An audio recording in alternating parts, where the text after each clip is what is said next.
வணக்கம். இன்று வெள்ளிக்கிழமை ஸ்பெஷலாக மஞ்சள் சோறு கறிகள் செய்த நான் அதை உங்களுடன் பகிர்ந்து கொள்கிறேன். இந்த மஞ்சள் சோறு பார்த்திங்கன்னா எங்களோட நாட்டினுடைய சகோதர மொழி பேசுகிற சிங்கள சகோதரர்களுடைய ஒரு பாரம்பரிய சமையல் தான் இது. இதுக்கு தேங்காய் எண்ணெய், மாஜரின் அல்லது பட்டர் ரெண்டும் மிக்ஸ் பண்ணி தான் இது செய்கிறது. அந்த எண்ணெய் கொதித்ததும் ரம்பையில் கறிவேப்பிலை, அதோட மிளகு, சீரகம், ஏலம், கருவா, கிராம்பு இவ்வளவும் சேர்த்து தான் தாளிக்கிறேன். அது கொஞ்சம் வதங்க சின்ன வெங்காயம், இந்த சின்ன வெங்காயத்தில் கொஞ்சம் பெருசு ரெண்டாக கட் பண்ணிவிட்டு மற்றது அப்படியே போட்டிருக்கிறேன். இது சாம்பார் வெங்காயம்னு சொல்லுவாங்க. இதையெல்லாம் சேர்த்து நாங்கள் வதக்குவோம். ரைஸ் குக்கரில் நான் இது செய்கிறேன்.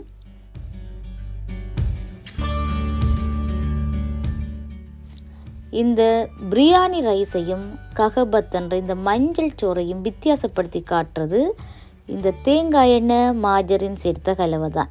அப்படி இல்லாட்டி தேங்காய் எண்ணெய், பட்டர் சேர்த்த கலவை. நெய் இதுக்கு சேர்க்கிறதில்ல. அதோட இஞ்சி பூண்டு விழுதும் சேர்க்கிறதில்லை.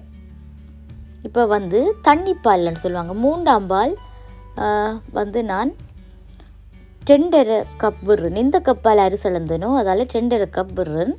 அதோட உப்பு, மஞ்சள் சேர்த்து அவிய போடுறேன். அரிசி நான் 1.5 சுண்டு, அதாவது 1.5 கப் சுண்டண்டா தான் எங்கள் ஆக்களுக்கு விளங்கும். 1.5 கப் அல்லது 1.5 சுண்டு ரைஸுக்கு 2.5 கப் தண்ணிப்பால், அது 3ஆம் பால்னு சொல்லுவாங்க, அது விட்டு அவிய விடுறேன். நான் இந்த கீரி சம்பா ரைஸ் தான் இதுக்கு எடுத்திருக்கிறேன். இப்போ பாருங்கள், அரிசி 75% அவிஞ்சிருக்குது. இந்த கட்டத்தில் நாங்கள் 1/2 கப் கட்டிப்பால், அதாவது ஃபர்ஸ்ட் கோகோனட் மில்க் எடுத்து வச்சேன்னா இதையும் சேர்த்து கிளறி விட்டு மூடி விடுவோம். இந்த மஞ்சள் சோறுக்கு கீரிச்சம்பா அல்லது ராணிச்சம்பா அல்லது முத்துச்சம்பா, இது 3 ரைஸும் தான் யூஸ் பண்ணுறது. இரண்டாவது விருந்து தானே, விருந்துன்னு சொல்லக்குள்ள அது நாங்கள் விருந்து மாதிரி கொஞ்சம் ஸ்பெஷலாக தான் கொடுக்கணும். நாங்கள் சாதாரணமாக சமைக்கிற அரிசிகள் செய்கிறதில்ல. இங்கே பிரியாணிக்கு பாசுமதி யூஸ் பண்ணலாம். மஞ்சள் சோறுக்கு இந்த கீரிச்சம்பாவோட கொஞ்சம் விலை குறைவு ராணிச்சம்பா, அதை விட கொஞ்சம் விலை குறைவு முத்துச்சம்பா, இந்த 3ம் யூஸ் பண்ணுங்கள். வேறு ரைஸ் யூஸ் பண்ண வேண்டாம்.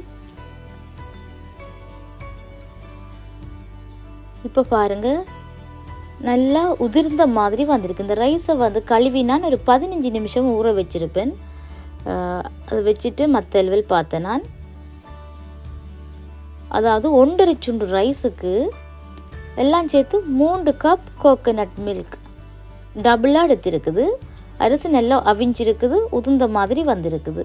15 நிமிஷம் இதை ஊற வச்சுருக்கிறேன் கழுவி. பர்ஃபெக்டாக வந்திருக்குது, முத்து மாதிரியே கிடக்குது. அரிசும் இந்த சொல்லுவாங்க பொலி வண்டு, அப்படி நிறைய ரைஸ் வந்திருக்குது. அரிசும் பெருசாக வந்திருக்குது. சந்தோஷமாக இருக்குது பார்க்குறதுக்கு எனக்கு.